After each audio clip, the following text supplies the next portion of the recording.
혹시 위원장님 이번에 그 3개 기관이 한 보안 컨설팅 결과를 받아보고 저는 사실 굉장히 충격적으로 또 경악했습니다. 위원장님은 어떻게 받아들이셨습니까?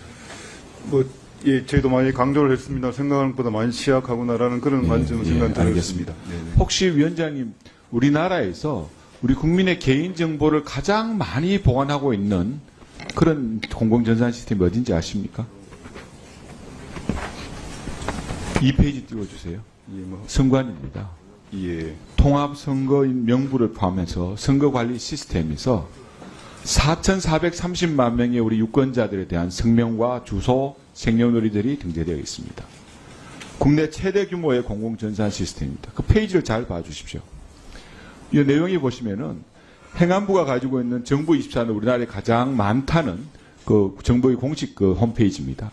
홈페이지에 들어간 사람이 2,173만 명입니다. 그만큼 선관위가 가지고 있는 통합관리 시스템이 크다, 중요하다 이런 내용입니다. 그럼 선관위가 가지고 있는 위원들 중에 이 중요한 선거관리 시스템에 대해 가지고 선관위 직원으로서 사이버 해킹에 대응하기 위한 정보요원이 근무요원이 몇 명인지 아십니까? 3명. 6페이지 띄워주십시오. 3명입니다. 정보 보안 업무 담당자가요. 그 중에서 의미 있는 자격증을 가진 속칭 말하는 전문가는 1명입니다, 여러분. 위원장님. 이런 상태가 지금 우리 선관위의 사이버 관련된 보안에 대한 그 관련자에 대한 관심도입니다. 그럼 그 관련 업체를 몇 개인지 아십니까? 그럼 외부 업체랑 같이 보안 업무를 같이 할 텐데 외부 업체는 3페이지 띄워주십시오. 한 곳입니다. 사이버 보안 내부 전문가도 1명이고 사이버 보안 내부 용역업체도 1개입니다. 2페이지 다시 한번 가봐 주십시오. 여기 보시면 국가에서 가지고 있는 행안부가 가지고 있는 여기에 보면 보안업체가 몇 군데입니까? 22군데입니다. 22군데가 1차 11개 업체가 보안망을 가지고 있고 또 2차로 11개 업체가 보안망을 가지고 그 중요한 개인정보들을 지키기 위해서 해킹으로 방지하기 위해서 최선을 다하고 있는 것이 현실입니다. 선관위는 1명과 1명의 용역업체를 가지고 그렇게 하고 있는 겁니다. 더 중요한 상황을 가지고도. 그리고 우리 선관위 직원들의 보안 의식이 어떻습니까? 그 중요한 선거관리 시스템에 접근하는 비밀번호가 뭔지 아십니까? 1, 2, 3, 4, 5입니다. 이 문제가 제기되기 전 지난 5월달까지 선관위 직원들은 업무망에서 쿠팡을 통한 쇼핑도 하고 네이버를 통한 뉴스 검색도 다 했습니다, 여러분. 위원장님, 이런 상태에서 어떻게 이 중요한 해킹으로부터 선거관리 시스템을 지켜낼 수 있겠습니까?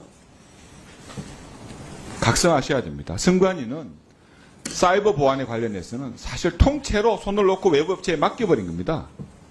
하지 않았어요. 그러면서 내부 조력자가 없이는 해킹이 불가능하다고 하는데 지난 2년 동안 북한으로부터 해킹 당했던 7번 차례 내부 조력자가 그럼 있었습니까? 위원장님, 아시지만은 북한의 사이버 해킹 능력은 전 세계 최고 수준이라고 합니다. 정찰총국 하에 해킹 부대가 10,000명이 넘는다고 합니다. 최고 수준의 해커들이 있다고 합니다. 마음만 먹으면 언제든지 마음껏 자기 마당처럼 자기 집처럼 드나들 수 있는 것이 현 상태라는 것을 말씀을 드립니다. 두 번째, 혹시 사전투표 관련해가지고 한 사람의 유권자가 사전투표하기 위해서 몇 가지 기계장치가 필요한지 아십니까, 위원장님? 총장님 아십니까? 일단 투표 몇 개 장소를 가지고 몇 개 그 시스템을 거칩니까? 네. 일단 투표하기 위해서 들어가면 본인 확인기 한 사람의 본인 한 확인기를 사람의 거칩니다. 유권자가 투표를 하기 위해서 필요한 장비가 기계 장비가 5개입니다. 본투표는 몇 군입니까? 본투표는 기계 장비가 없습니다. 네, 그렇습니다. 그러면 여러 가지 전자기계 장비가 많은 사전투표에 해킹 가능성이 더 높다는 것은 그냥 객관적으로 나오는 겁니다. 그런데 사전투표의 여러 가지 취약성을 보완하기 위해서 법에서 많은 규정을 해놨습니다. 뭐냐? 사전투표 관리관이 날인하라고 법에 되어 있습니다.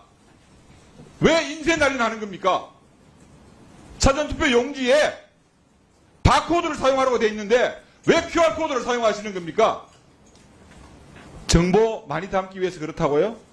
아닙니다. 8페이지 한번 띄워봐 주십시오. 띄워보시면 9페이지 한번 띄워보십시오. 9페이지에 보면은 선거구 QR코드에 들어가는 선거구, 선거구명, 청인, 자금다리 다 여기에 넣게 돼 있어요. 그냥 용지에 다 이미 나와 있습니다. 그런데도 이렇게 하고 있는 겁니다. 법대로 바코드 하시고 안 되면 본투표하고 같이 절취선을 만들어서 1년 번호로 하십시오.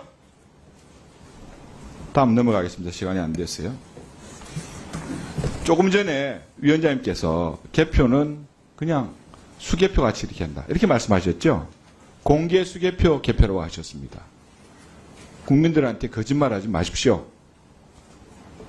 개표 방식은 갖다 부어놓으면은 개표 사무원들이 투표지 분류기에 집어넣기 위해서 일정 매수 단위로 정리합니다. 정리해서 분류기에 집어넣어가지고 그걸 돌려가지고 그 결과를 내는 겁니다. 거기에 무효표나 재확인 대상지 분류만 되는 겁니다. 그러고 난 다음에 이 내용을 심사 계속이라는 데는 절차를 갖춰서 거쳐가는 겁니다. 그런데 이런 개표 방식이 수개표 방식이라고요? 이게 공개 수개표 방식이라고요? 아닙니다. 이거는 분류기를 통한 개표 방식, 기계식 방식이고 전자식 방식입니다. 우리나라의 개표기, 선거 장비, 해외 수출된 거 아시죠? 콩고, 이라크, 2020년도에는 카자흐스탄, 해외 나가서 모두 다 그 내용들이 엄청난 혼란을 불러오고 국가적 위기를 불러왔다는 내용도 아마 아실 겁니다. 외부에 해킹 가능성이 없다고요? 노트북에 연결된 간단한 프로그램만 조작하면은 후보자의 표 바꿔치기도 가능하고요. 규칙적인 표 혼입도 가능합니다. 내부 조력자가 없다고요? 그걸 어떻게 믿습니까? 여러분들이 가지고 있는 선거 전문가 한 사람밖에 없어요. 해킹 전문가는. 외부 업체도 한 사람밖에 없습니다. 어떻게 그 사람들한테 모든 신뢰를 다할 수 있습니까?